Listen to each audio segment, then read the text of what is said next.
Well, greetings and welcome to the Voices Listed podcast with Dr. PMak. Today, I'm really excited to bring on board and speak with an amazing guest. I'm speaking to Anick Silencieux. She is the founder and director of Support Black Charities, an organization operating here in Canada.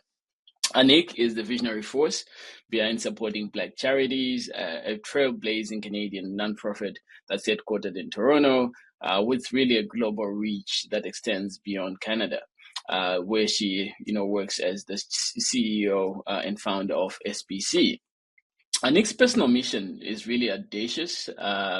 SBC, or Support Black Charities, aims to empower Black-led, Black-serving, and Black-focused organizations worldwide, assisting them in becoming more sustainable and self-sufficient, as well as ensuring that there is a generational impact within the work that is done in the Black granting ecosystem. With a steady dedication to progress, Anick has orchestrated the transformation of SBC over the last 3 years, just from moving from just being an online directory now to a multifaceted organization that has many nonprofit related services and 3 programs that have been launched in the past 3 years. Anick is deeply committed to fostering the thriving of her community, driven by a passion for Black culture and community. She tirelessly works to uplift Black organizations and the entire Black ecosystem. As a catalyst for change, she is committed to taking proactive steps in advancing Black philanthropy. Friends, colleagues, help me welcome Anick onto the Voices Listed podcast show with Dr. PMak.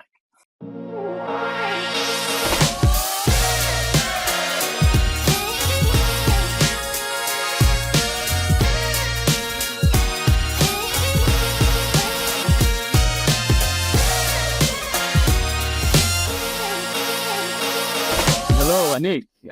Welcome to the Voices Listed podcast show with Dr. PMak. I'm so excited to have you on the show today.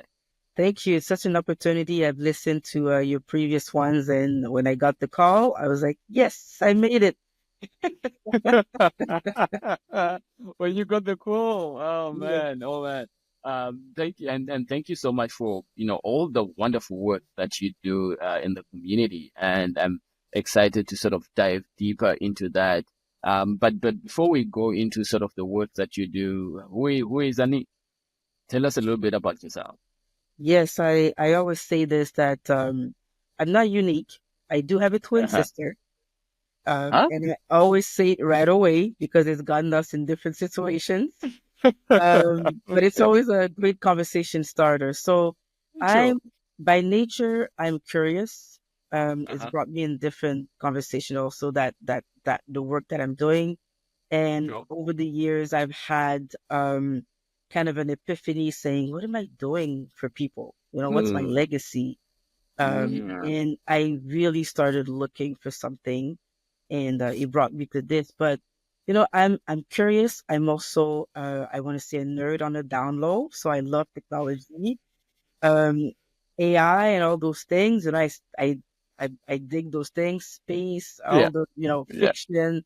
I love sports, but I'm really driven by my curiosity. And these days, the age that we're in, you're curious about something, it's available to you. So I'm happy to be in this age. But I grew up in Montreal. My parents are from Haiti, so I've always had that that foot outside of the country on something else.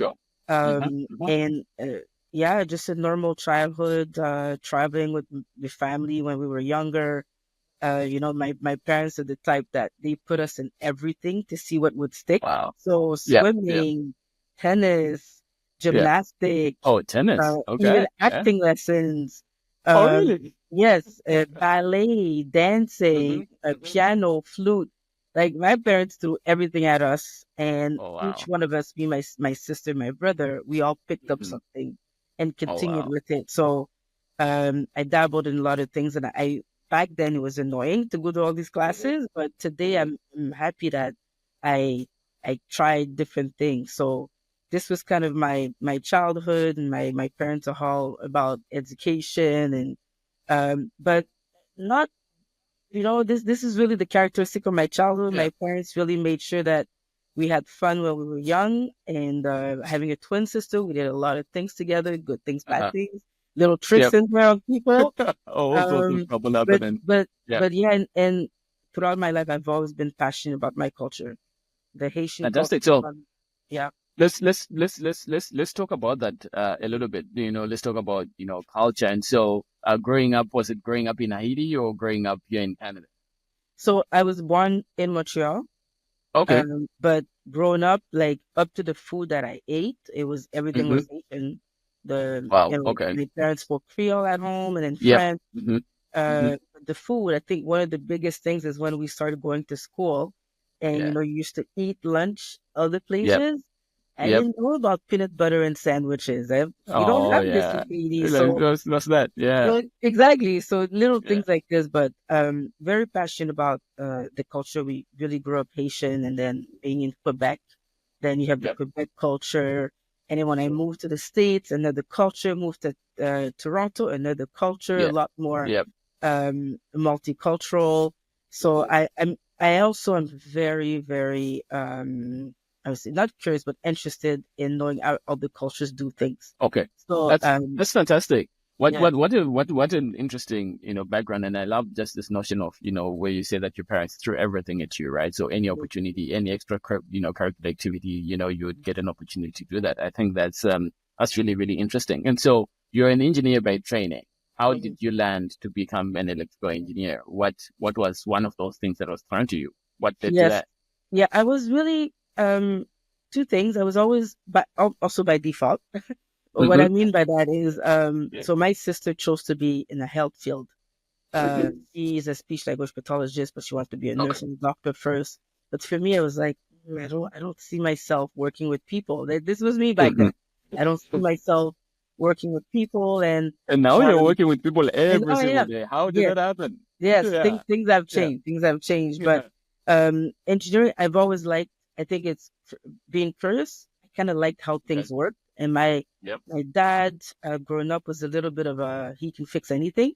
Yep. So I just always kind of followed him a little bit, saw what he did, but then it's just really, I have to say, it's just somebody told me about engineering. It's not as Yep. if I really wanted to be an engineer. I didn't know what an engineer Yep. was, but somebody Mm-hmm. explained it to me, and I was like, that sounds cool. Let me just Wow. learn more about it. And when I really got interested, we had a few Okay. projects at school, and I Yeah. decided to do it was something simple, an electrical circuit when the light opens when you close the thing. And for me, I thought it was like, oh, this is so amazing. Uh, uh, And then one thing that really helped is my mom, she had a childhood friend that was an engineer, and she just okay. put me in contact with him. I Yeah. went to his job, and I remember being like, what he was doing, he was an engineer, he had Yep. different technicians working with him. And I remember specifically in my head saying, oh, I can do that. like, Oh it's wow. like I saw myself Yeah. in that Doing role right doing away. that. And then I learned so much more about it. And then I was Okay. like, yeah, That's yeah, I I, really I like want to do that. engineering. Okay. So, That's interesting. So a side question. uh-huh, Engineer and invention. So if you were to invent something, uh-huh. what would you invent? Like you probably have invented tons of things already, but today, what would you invent? Invent. One thing that I'm playing around with right now, I'm Yeah. totally immersed with the world of AI. So for me, I've always been, how can I invent something that is useful to people? Okay. Really in terms, for example, I'll tell you the contrary. When I Sure. wanted to be an engineer, I told myself I will never be in the army and I will never work in a defense company. I just Okay. felt like, and there's a lot of companies, Raytheon, Lockheed Martin, all these Yeah. companies. Yeah. Yeah. Yeah. When an electrical engineer, this is a major place where you need to Yeah. work. And for me, I Absolutely. Yeah. just told myself, I don't think, I can be in that type of world. I want to help. Mm, I want to use yeah. technology to help and To not, help people. not build, military planes and things like this. So Sure. it was Sure. very Yeah. clear to me that I was like, I'm not an engineer for this. I want to do something Okay. useful, That's interesting. for Yeah. people. So in terms of an invention, wow, I'm drawing a blank right now, but I know that I had ideas of, what can you do? For example, solar panel. I went to Uh, Haiti. Okay. And I Yeah. remember when I went to Haiti to my family as an adult, because I used to go as a Yep. child, as an adult and already an Yep. engineer. I had Yep. ideas. I said, oh, we can do this there, we can do this there. Little things like usually using solar panel because the sun is, abundant, Sure. and Yep. wind power because wind where Haiti is located is Sure. abundant. So it was always like, how could we use solar panel to, light the street or purify the water or Yeah. something like that. So I don't have a specific invention, Okay. but it was for Gotcha. me, it was always like I need to use it to help do something that can So help the world in some way. that's fantastic, right? And sort of perfect segue into my next question. When you look at the world today, Mhm. right, what is it that you'd change about the world? Today, especially because of the organization, the frame of mind that I'm in is how can we, the expression, don't give a man a fish, teach him to Yeah. fish. Yeah. So whenever we create something to help people, but how can you help people with helping themselves, right? Sure. Make it sustainable, basically, right? So not just, Yeah. you see this a lot in philanthropy where people just give money and then that's it. No, how can we Yeah. go, and this is not words coming from me, something I've heard. How can you go from transactional to transformational? So how do you create things that help people continue with themselves and then become Sure. sustainable? So Yeah. a lot of things that you see in the world today, I think we're just helping once and then that's it, and it doesn't And stay. that's So for me, I'm always thinking of how do we create something that can have a leg on its own and continue yeah. and empower the people using it and so on. And that's kind of the way I see. That's how I would change the world is How you change provide the world. something, but provide something that people can then take it on for themselves and being Sure. empowered by being able to do something for themselves. Yeah. Fantastic. And so again, this leads into, for my listeners here, Anick founded Support Black Charities back in 2018. And, Support Black Charities is a mission to enhance the impact of Black-led, Black-serving, and Black-focused organizations by fostering charitable giving and promoting relevant causes and organizing community events. And I'm sure you can hear from her speaking, right, that it's all about changing the world and making the world a better place. So what's the genesis of SPC? What led you to starting this charity? Um, Several things. It's like it's now that I can Yeah. really understand. It's as if my life journey has led me to this. Like I can seriously say this. So, Okay. growing up in Montreal, I had on my dad's side, on my mom's side, there were two, my aunts that they both had community services, Okay.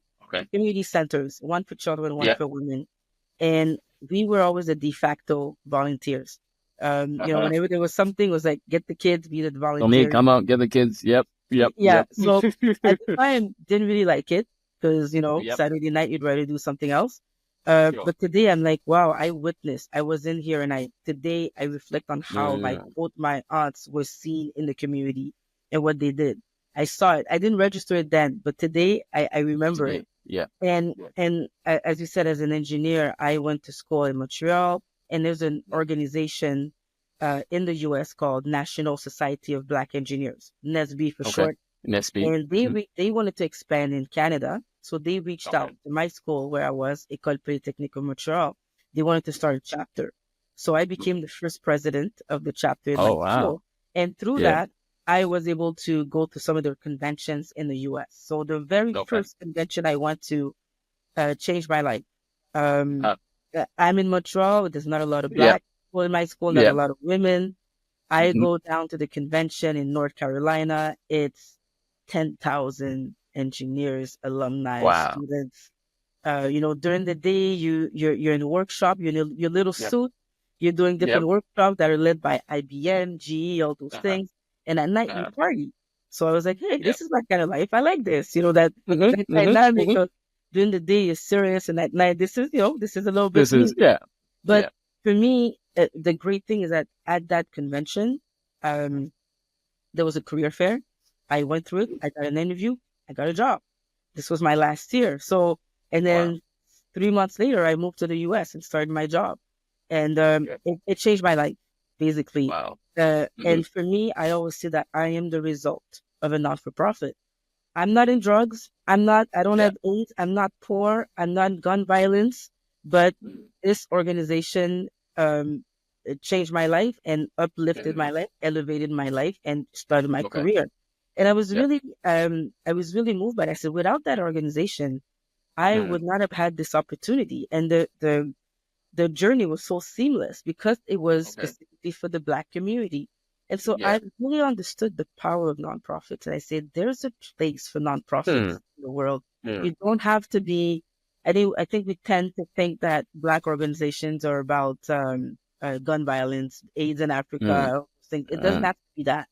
And I continued in the US doing some outreach. I was a volunteer with them, did community outreach, so talked to young girls and just young Black kids about science and engineering. I really liked that. And then when the company had issues, so it folded. I came back, moved back to Canada, and I continued doing it. Volunteered for different organizations. One that had a school in Haiti, others with sports and things like that. So I had that bug of I want to do something, and I feel like and I want to work one in day this I'm gonna have my space. own. Like I kept doing different things, and I didn't really know what I wanted to do. But essentially, there was a time when I was looking to do something. I said, engineering is great, but I'd like to have, because I find in Toronto, everybody has a job and a half. So I needed to have that other thing. And I said I need to make sure that it's aligned with my passion. And so I was inspired by the Support Black business movement. And I saw what it did. I understood it. And I said, why not charities? Why isn't there the same structure where people can support charities as well? So it started out like That's this, where I interesting.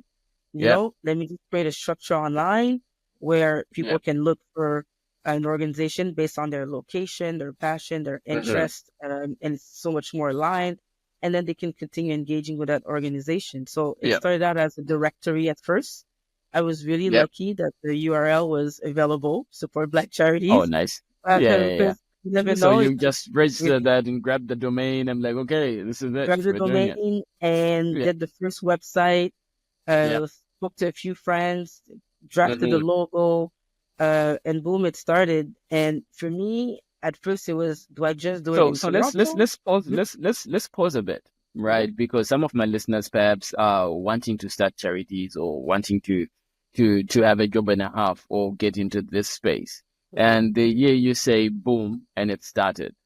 Is it that easy? Is it what? Just walk us through, even just, personally, how were you walking through this process, right? You've mentioned some interesting things that, right, don't identify me as this or as this. I'm not poor. I'm not this. I'm not, like, talk me through that process and talk us through that process. How did it work out for you? I have to say, like, when I look back now, and I hope that it can help other people, is that I almost became obsessed with the idea, in a sense that I was thinking about it all the time. I was like, I need a website. Okay. Then I knew how to do websites. I had done my own for me, AnickSilencieux.com. And I was like, okay, I know how to do a website. Okay, done. Social media, I can do it. And at some point, I was just like, I was spending hours on YouTube just learning how to do more coding for a website. Then it became really interesting and just fun for me to just explore that more. And at some point, I was like, Anick, just do it. You know how to do it. And I've come to that point previously with other ideas that I had, and I never actually took the step and executed. But this time it was just so compelling. I was like, I just have to do it. And something in me tells me, just do it. It's not gonna, you're not gonna lose anything. Just try. Don't regret this one, because I've regretted not doing other things. So I think it was just I was just like, I know how to do this, do that, do that. I went out, got the information. Let me just and you started. So part of the things too, sorry to cut you off, but part of the things that I'm reflecting on right now is it's just your background story, right? How much of that do you think then weighed into this decision in 2018 for you to start SBC, right? Because you talk about the charitable acts that your mom and your aunt, were doing, and your involvement in your earlier years. How much of that do you think played an influence or made an impact into you going into SBC? Or it was, I need my half now. I've got my job, but I need my half, right? I need to have my job and half, like, my friends and compatriots. So what do you think that played an impact at all? I Just the influence saw from family? Yeah. absolutely, like I said, I saw both my aunts. I saw the place that they had in the community. I saw the service that they provided, Mm, how useful it mm, was. And I mm. said I could provide that same service for my specific community. People like Yeah. me that are at a certain level that can give back, but they just don't know how, don't know Yeah. where, don't know what to do. So it's all about the supply and demand. Let's provide Yeah. something that makes it convenient for Yeah. people to do something. So this was a little bit there, but also I saw the place that my aunts had in the community, and they were almost like superstars in their community Mm. because of what they did. And it definitely influenced me to say, I want to be useful to the community and provide something that I find was missing. When you want to donate to an organization, if you Yeah. go Google and you say, well, prior to me, Yeah. um, support a black charity, Mhm. if your SEO is not set up properly, Yeah. you're not going to come up, because not all organizations have the word black in their name, right? So And so SEO always come is up. search engine optimization, is that correct? Yes, yes. So Okay. There we go. it's the way you set up your website, the way you use different keywords so that when somebody goes on Google, you come up first, right? So and it's a way to you have to set it up in a way like this. So while I was doing my research, there's a lot of organization that I saw in the community in Toronto, and if I did Black organization Toronto, they wouldn't come up. Yeah. And sometimes it's just because their name, I'm thinking about, I don't want to put anybody on the spot, but there's a lot of Sure, names. sure. I mean, it's yeah, yeah, yeah. Just talking Yeah, about organizations, right? So you search for an organization and you don't see them. Maybe they're like 20 down the list. They don't immediately pop up, right? In the exactly, thing. exactly. Yeah, But me, you'll find me now because yeah, I invest in the SEO, but yeah. also you'll find me, and through me, you'll know that you can find other organizations as well. That's beautiful. That's Yeah, yeah. beautiful. And Right. So also the word, I'll I just saying that the word support, I yeah, understood too that it means different things to different people. sure. So for Yeah. an organization, when you hear Mhm. support Black charities, you're like, oh, you're going to support me. But for a person outside an organization, they see support Black charities. So, oh, I can support a Black Support. charity. So then Yeah, I yeah. noticed that the audience was really different. People see the word Mhm. support differently. And so my audience has evolved into people who are organizations, and then people who are Mhm. looking to people looking for Support support, organization.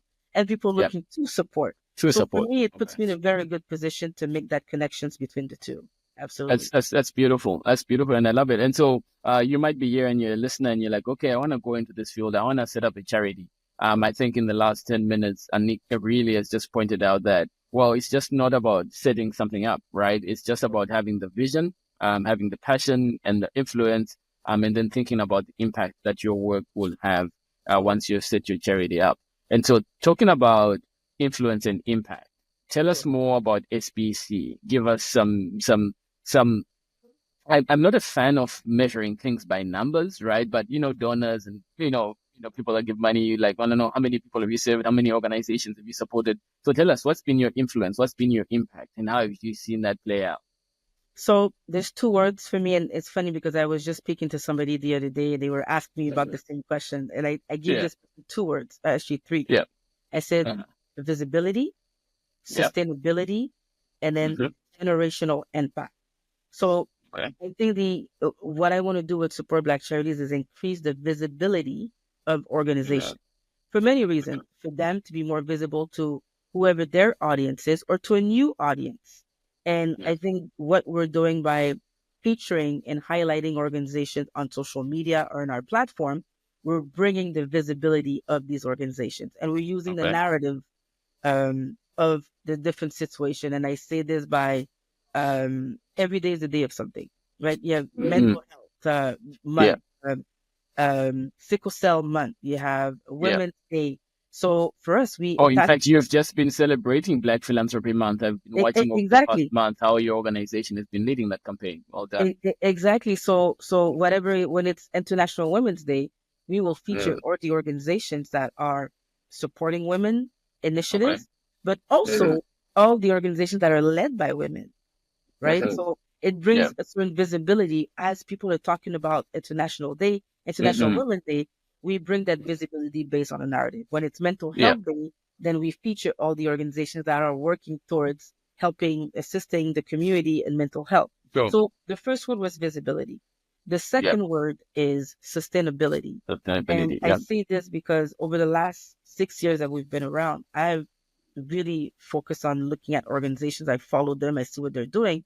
I've seen a lot of organizations come up and a lot of organizations no longer there for different reasons. It's not really a criticism. It's for it's for different reasons that we're still learning about. But and a lot came up after 2020, and then 2024 they're no longer there. You go on the website, no longer there. Work.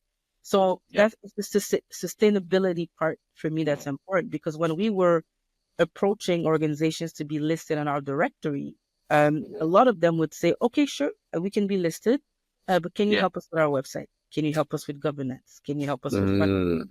So at first I wasn't able to provide these services, but then I say, I got to give what the people want. So if this is something that they need, how can I position myself to be able to provide that? So then we started, today we're not just a directory, we're also a service provider, because we are committed to helping organizations become sustainable. You can get all the money you want, but if there's no plan and there's no way to manage it well, you won't become sustainable. And when I say all of this, I put myself in that category. I know you asked earlier, how did you get into this? How did you get I got into this head first. I said, I have an idea, I have a URL, let me just go into it. I had to learn really how to manage a nonprofit or charity. In Canada, you have the two. You have nonprofit and charity. And this is only in Canada that you have this difference. The rest of the world doesn't have that. So I had to understand the difference between a nonprofit and charity and CRA and rules in the US, how it works, in countries in Africa and so on. So I always put myself in that category to say that I have learned, and maybe I'm led by my curiosity, but I have learned so much about charities, and I'm at the point that everything I learned, I want to share it. And all of this changed when I started working with a business developer that really helped me with the sustainability part. And when you put all of this together, it comes to the generational impact. How do we have these organizations that are there 10 years, 20 years, 30 years, and really can really understand a cause and move it forward, advance it, and different parts of the community are involved. That's my ultimate outcome, is to have a generational impact, to foster.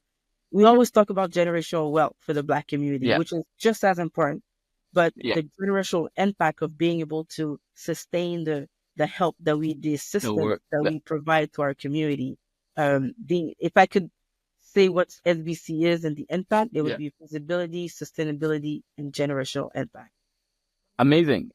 And I love, you really have thought this through, and I love the way that you sort of put it. And again, expecting no less from an engineer, right? It's like, okay, this step and this step and this step. I like that. Probably. I can't take it out of me. Yes. Yeah. And so let's go back to the second point that you made around sustainability. So Anick is running SBC, and I'm a social entrepreneur, so I've got a few charities that I've also been responsible and been privileged to start.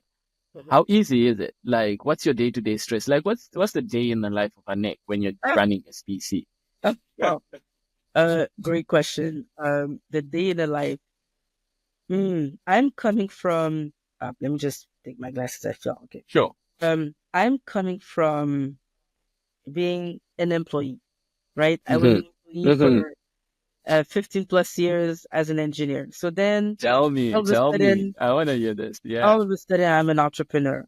And the way the switchover happened, and to be fully transparent, is I was laid off in 2022. And the day it happened, while it was happening, when my manager told me I was laid off, at first first minute I was in shock. And I was like, me? What? How come? What do you mean? But then it switched in my head, because all of a sudden I'm going to have time to work on the charity that I started on the side. So everything changed after that. So yes, obviously the severance package does help. From side hustle to main hustle now, right? Absolutely. This is exactly what happened. Side hustle, main hustle. And it was, I have to say the first 4 months were hard, because when you work as an engineer, I did data recovery, computer forensic. I was working case by case. We had a case. Sure. I was working on a case.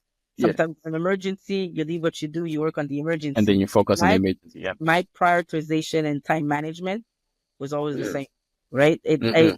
Whenever I had nothing to do, I go back to my case because I was also a supervisor. Whenever I finish the supervising stuff, I go back to my caseload. To the case that you're working on. All of a sudden, I have all the time in the world to work on this. I have all these things. It was hard for me to go. I have to say, the time management was horrible. I would watch TV in the middle of the day. I would go out and things. So that was a transition for me. But in terms of sustainability, I actually asked myself, okay, now that I'm doing this, I did do a couple of things. I could go back in engineering, but I want to give this a chance. So, and to be honest, the going back to engineering was for my parents because they were, immigrant parents. They're like, "What? You lost your job as an engineer? What do you mean? What are you going to do now?" And the charity side, they didn't get it. So, so I did go into cybersecurity specialist. So I did study it in case something happened, right? To be able to go back in that world. But I reached out to 3 people in the community. And these are organizations that I saw start, get to a certain level, have a building, have employee, and so on in about 4 or 5 years. I reached out to them, had meetings, spoke to them, and just asked questions. But how do you do this? How do you do your funding? Again, I didn't know. I learned as I went along. And it's a curious you, right? Yeah. I need to make this work because I'm committed. And they each give me amazing tips. And one of these individuals really liked what I was doing. He had an organization himself, but he was also a business developer. And he heard from me that I said I was really looking to learn the sustainability part, but also at some point I need to share it because of the demand. At that time, there was a lot of people that were also asking me, can you help me with governance? But I was like, I'm working on mine. How can I help you with yours? Exactly. The business developer, amazing person. We work together now, and he liked the idea of being able to help multiple people at the same time, but also incorporating the business development methodology or mindset to charities, and to nonprofits. So started working with him, and we put our ideas together. Me from the vision that I had, and him from the methodologies, and we started building, become sustainable, and understood a lot of things about the biggest word for me is business continuity. That's why organizations. So that's around the sustainability part, right? Just businesses to continue. One of the things that I always say to people that they listen is that, a nonprofit or a charity is a business itself, right? And that it has to have, like being the black when it comes to finances, it has to make a profit, right? It has to be sustainable. It has to, right? And so when I think of challenges, and I think of like the life in the day-to-day of Anick, as you were starting off, what were some of the examples of the challenges that you faced as you were starting up SBC? So definitely, as every organization is resources, but sustainability is how to keep the programs going, how to come up with programs that can become sustainable, how to charge people. That was, and till this day, I mean, all our programs have a free and a paid component. So that's great. You get something, the paid component, you get a little bit more and more customized and so on. So it was about the price point. It's a charity. I can build. I can really build. That was really a thing for me. I didn't know, but at some point, how do you determine how much to build? Yes, how do you determine that? And if I say, just to give you an idea of how much I was green in this, I learned 3 years ago what the word capacity building means. I mean, as an employee, I don't do capacity building. I work. It's not my job to do capacity building. It's the management, right? So I kept hearing in meetings, "Oh, you have to do capacity building." I was like, "What is that?" I'm being really like honest to say I did not know that word until I asked, and now I understand that the big part of nonprofit and charity is capacity building. So you can run your programs, you can sustain yourself, and not too much depend on grants. it's a balance. I think the name of the game, if I want to answer your question specifically about the challenge, the name of the game for me was diversification of funds. Okay. I think this is one of the key points for sustainability is to have diversification of funds. And I think there's 9 categories. I don't know if I'm going to remember them all, but that's fine. yes. We don't have to go into the 9, but just that. Yeah, it was really how to diversify the income that I get. And I was also a one-woman show at the time. So how to be able to multitask and do all work these on the things. business and then work in the business.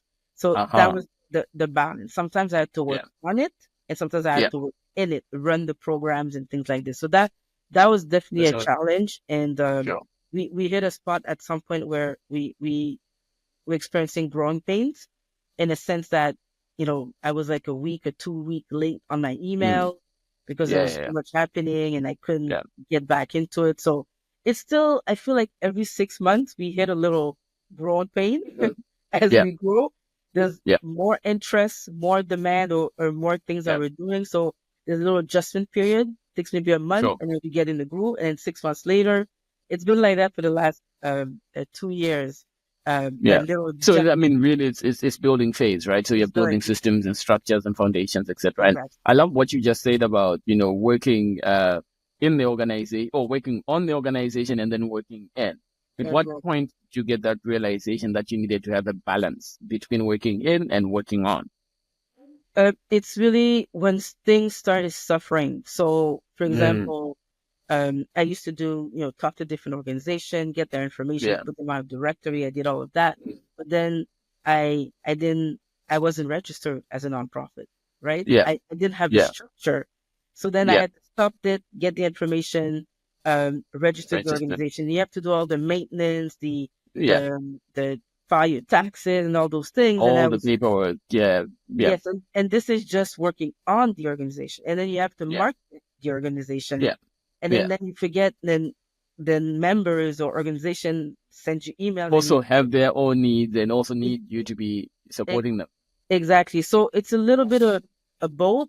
And that's a little bit in terms of business development that I've learned with my colleague is creating departments where people can take care of those things, right? You have a department for media, a department for website, social media, department for communication, department for this. So by creating those different departments, now you can kind of separate things, organize things, have a framework for the different aspects. You put people in place, and then my role as an executive director and founder is to really to work on the organization and let the others work in the organization. Yes. But you know what, Anick, thanks for sharing that. You know what? One of the things that I continually say this to myself because, I'll call myself sort of a serial social entrepreneur too, right? That I've, started off a couple of social entrepreneurship ventures. And if I look back, I wouldn't take away the experiences that I've had as a social media person, the experiences that I've had as a proposal writer, the experiences that I had, because when I then build the structures and the team around me, I know what it takes to do certain amounts of work, right? And so I'm sure you have that. Do you have that appreciation too as a CEO now? You're like, okay, I'm going to ask my social media team to do this. I'm not going to ask them something that they can't do because I've done it before. Well, you said it perfectly, because I used to be the one-woman show. I did everything. Wrote the grants, spoke to the accountant, sent the emails, social media. I was even doing the website at some point, updating the website and everything. So this is definitely crucial. It is an asset and an ability to have that experience. It definitely helps me at the decision level. It does help me a lot. I understand, this is going to take some time, so I'm going to ask for the deadline or the turnaround to take 2 months because I know this is lengthy. And for me right now is that it allows me to be the backup. So if something happens to the social media person, I could step in and just run it for a while. I could do certain things, not all of it, but I can definitely do it. So it is. That's amazing. It is an asset to be able to do that. And I mean, world. You're right. I wouldn't change that. That's great. And I say that too to listeners here, right? That you when you want to start your charity or your nonprofit, right? Well, sometimes it's good if you start off and you've got 100, 200, 500 or $1 million to start off your charity, right? But also 9 times out of 10, perhaps you start off with nothing, right? And so you are the social media person, you're the finance person, you're the bookkeeper, you are the everything, right? And so it takes building muscle for you to get your organization to where you want it to be. And so, Anick, I'll take you back perhaps to 1.5, almost 2 years ago, when I first got to know about SBC, Support Black Charities.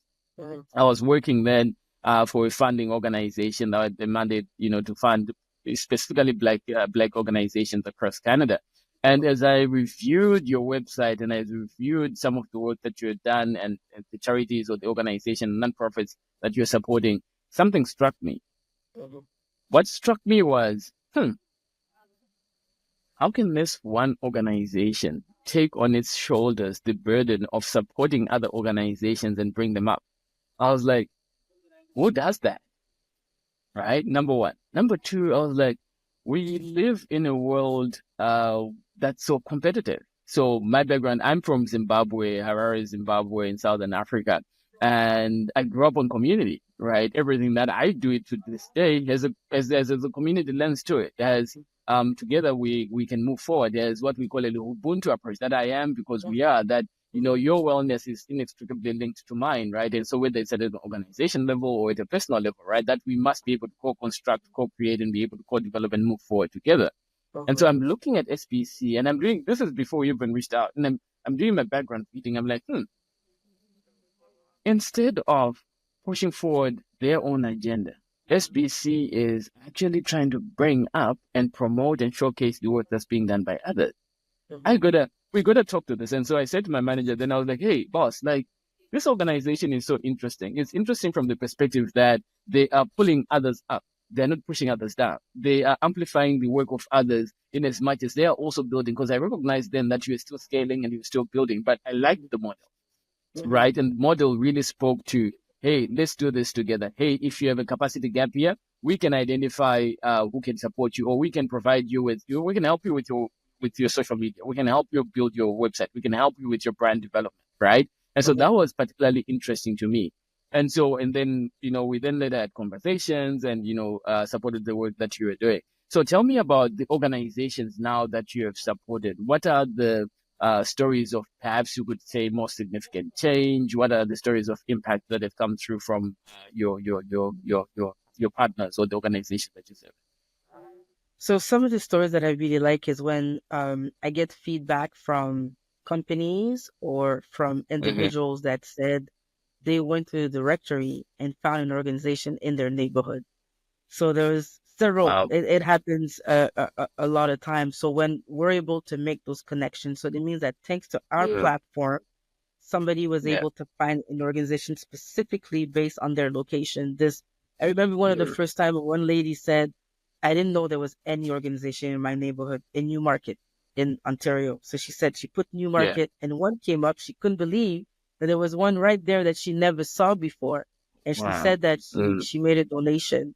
So these stories, for me, I love it because I'm like, this is why we exist. We exist to be able to connect people who are looking to support with people who are looking for support. And for us, what I like is that we're able to continue showcasing the raising awareness on the different organizations that are within the Black community. For example, in Canada, people don't think that they're a Black-led organization for climate change, but they are. There's quite a few actually, and people wouldn't think that. So these are the things that I like to be able to bring something new to the conversation. When people learn something about the organization, and now the next step is what was happening quite organically. We're preparing a structure for it, is that we might have companies, corporations that can come to us and say, we're doing a fundraiser, we're looking to do it for the Black community. Can you help us find a match? Like, what would be the best for my organization?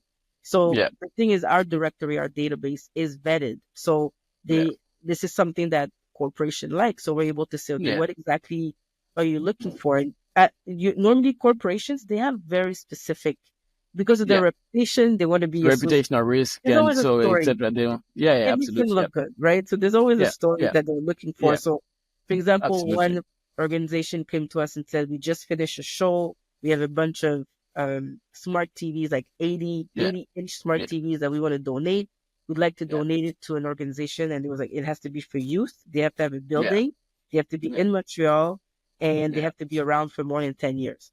So, go to my database. I found one, contacted them. They delivered the 80-inch TV to them. Wow. These are the connection that I love, because my platform is being used. It's visible, first of all, and it's attracting people. Again, depending on how they see the word support, I'm supporting them, or they can support other people.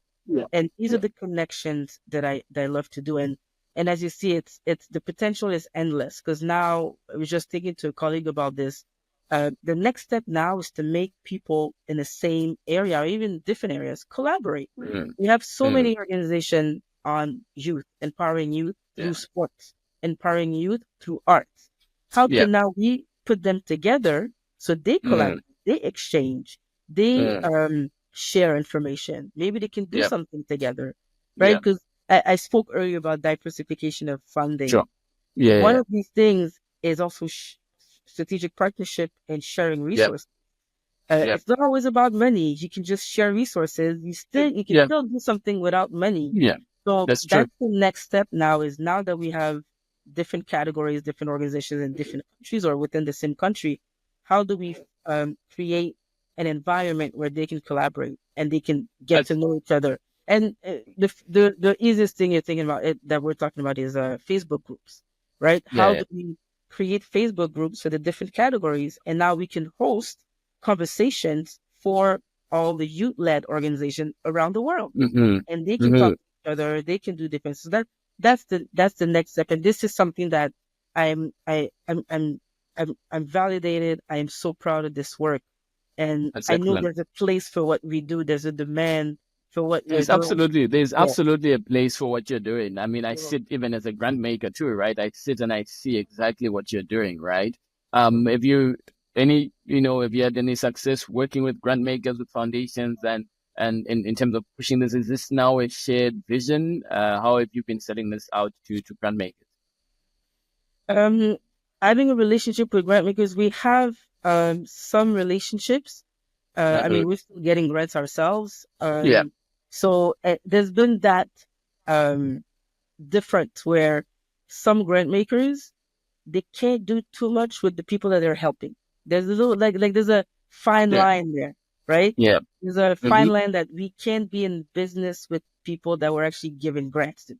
But eventually, I think it makes sense that we should, just because of we have a very good how do you say this, lay of the land. I don't know if that's the right term. Since I've been in Montreal, I'm speaking French all the time.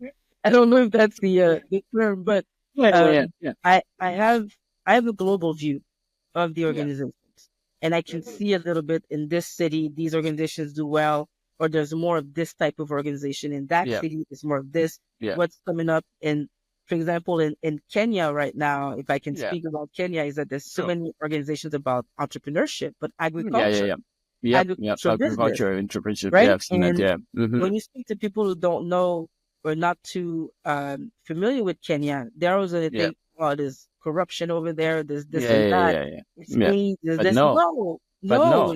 Right? So I feel that it puts us in the position where we can have a good idea of what's going on, because I am talking to organizations.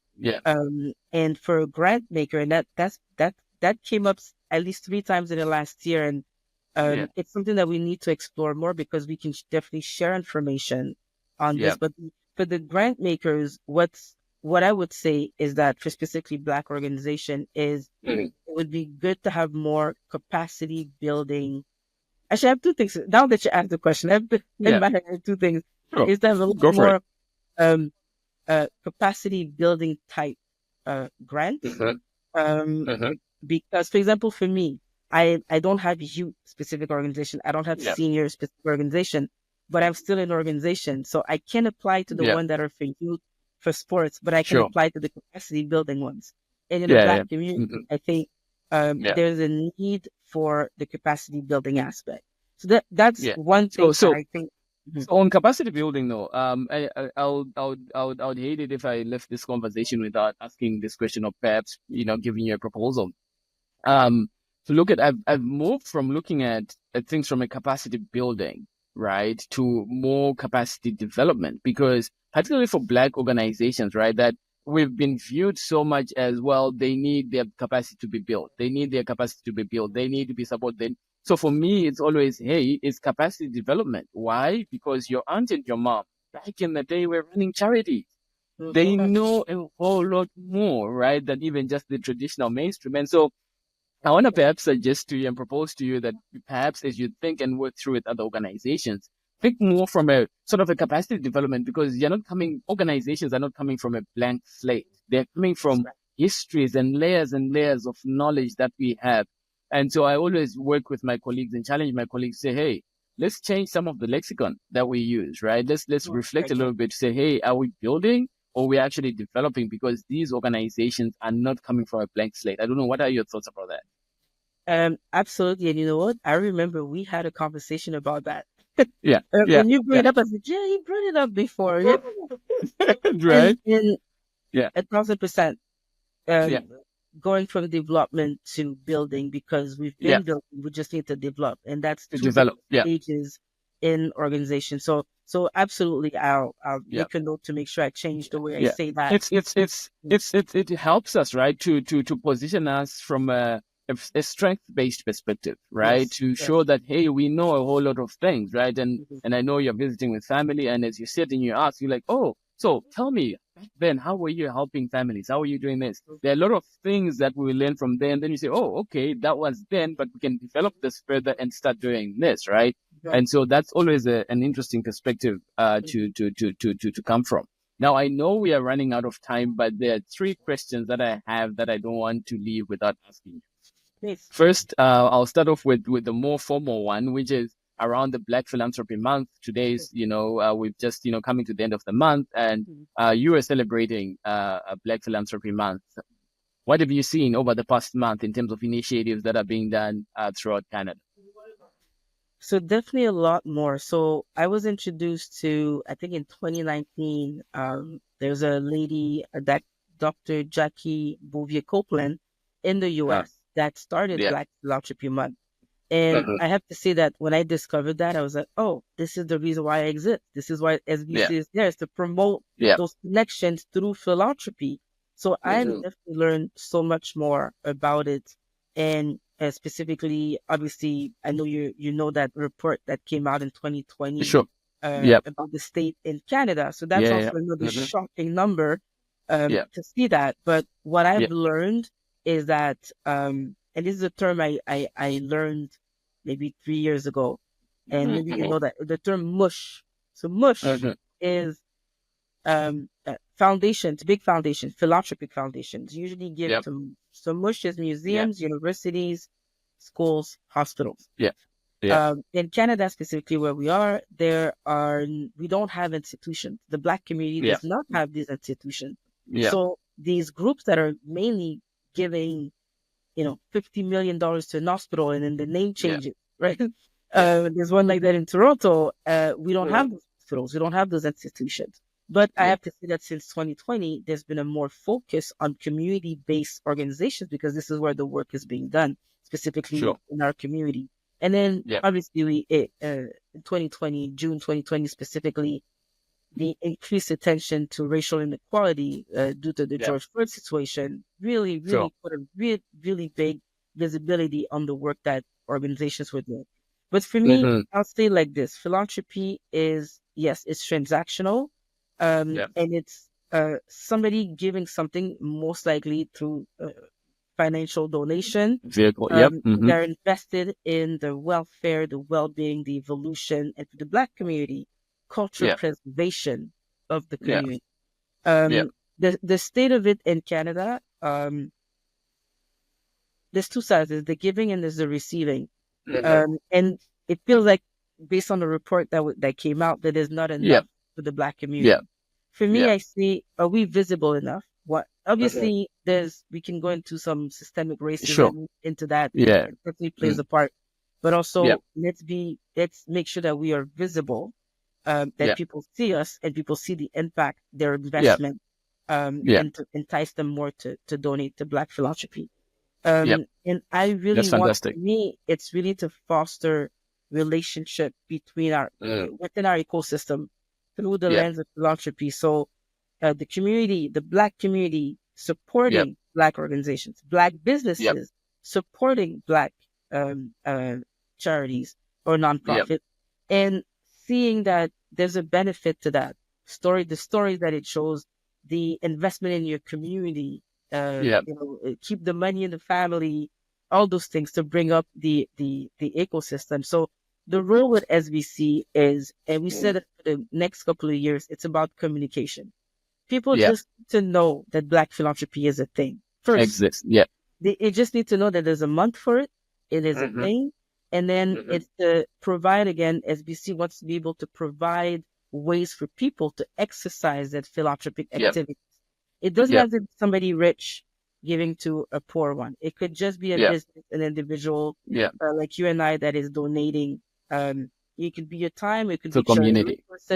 But I want to reimagine the word philanthropy, and just make it it's a transaction towards the welfare, the well-being, the elevation, and the cultural preservation of the Black community. For me, that's what Black philanthropy is, and we want to be foster those environment, a platform where people can do it. So that's really what I want to do. But right now, for maybe 90% of the people that I speak to, they've never heard of Black Philanthropy Month. We're still in the communication part, right? Sure. We're still in communication, but at some point, we at the same time want to provide, okay, well, do you know as a business that if you give this amount of money, you get a tax break, right? Other communities, they use philanthropy as wealth management. Oh, true. So That's we true. could do the same. There's a benefit for do the same. And it's to continue having these discussions. But I want people to understand the benefit of donating and being engaged with an organization, with community. With a community, absolutely. So that's, for me, that's amazing. I wouldn't want to end this show without asking you 2 questions. The first is, what has been the most embarrassing thing that has happened to you over the past 6-7 years as you've been running SBC? That's a great question. Embarrassing.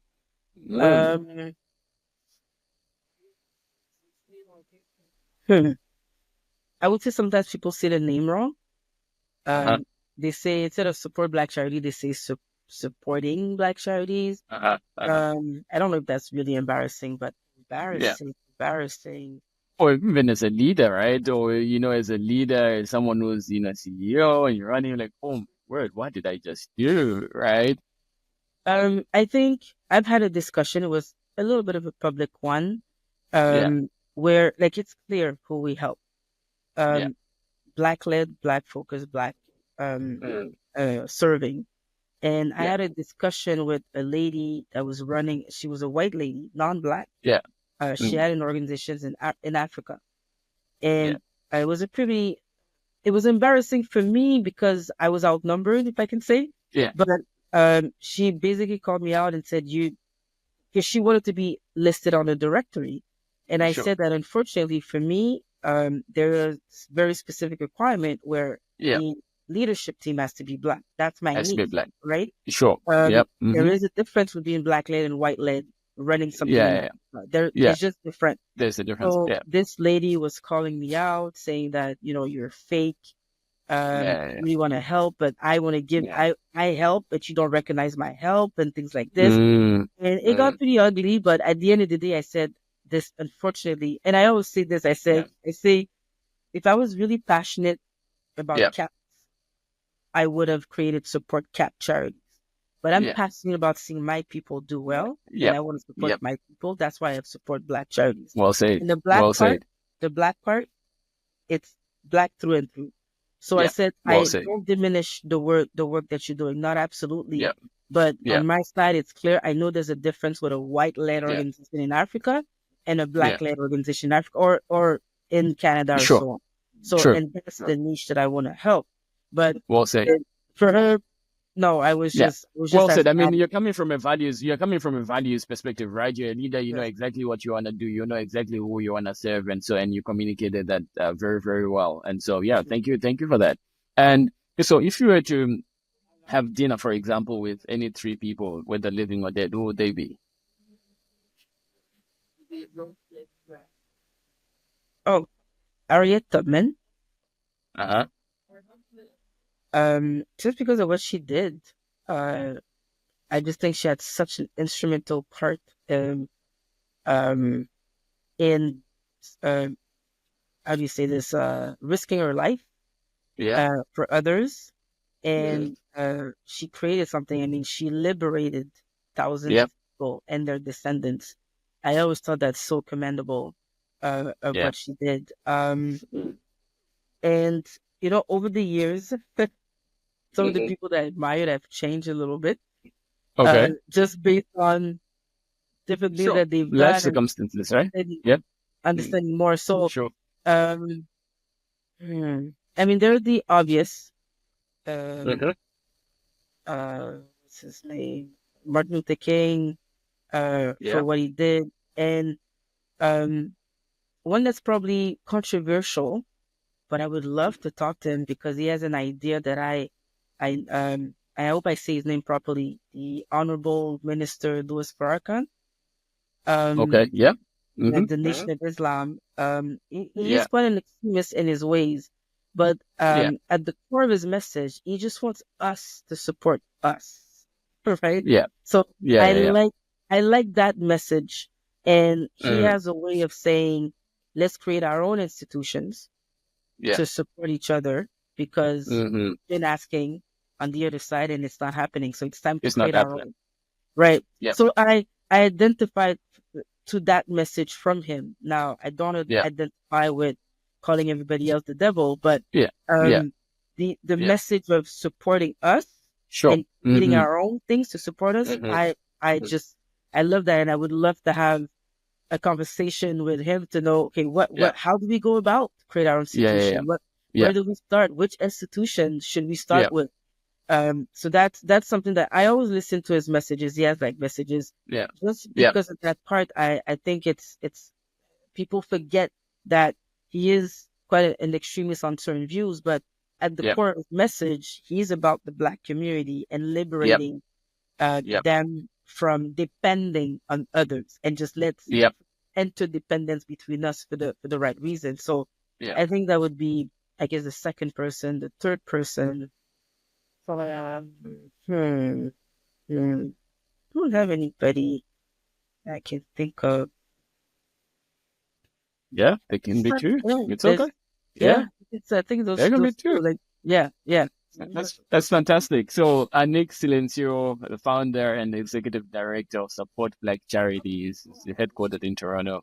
Thank you so much for joining us on Voices Listed podcast with Dr. PMak. I've absolutely enjoyed our conversation. Your passion, your depth of knowledge, and really your desire for community to support itself through the work that you're doing is really amazing. I appreciate the work that you do, and my team and I, as we're reading through your bio and the work, and we're doing our research this past week, we're just amazed by the many accomplishments that you have you've had over the past 6-7 years. So congratulations for your work, and we'll find ways to continue supporting the work you do. Thank you very much for coming to the show. Yeah, thank you so much for providing this platform. I love the name Voices Less Heard, and through your platform, we're becoming more heard, I guess. But I appreciate. I always welcome opportunities to be able to speak about this. But again, we kind of reconnected because I listened to your previous podcast, so I love the thought provoking, the outside of the box type of conversation. So again, when you offered to be, I was like, great, I made it. I'm part of this world now. So I appreciate it. I appreciate it a lot. Absolutely. Thank you so much. Philanthropy, but it's been fun. Yeah. Thank you so much. I think for me, the vision behind this is really, have conversations with, what we call ordinary people doing extraordinary work, right? It's like, you're not going to CBC, you're not going to, but the work that you're doing, the depth of the work that you're doing is just so amazing, and we'll, push it out and amplify it and ensure that our communities are strengthened and supported. So congratulations and well done. Thank you. Thank you for listening to the Voices Listed podcast with Dr. PMak. I hope you enjoyed insights that came out of this conversation. Keep your notifications on. Our next episode will be dropping soon. Thank you and enjoy.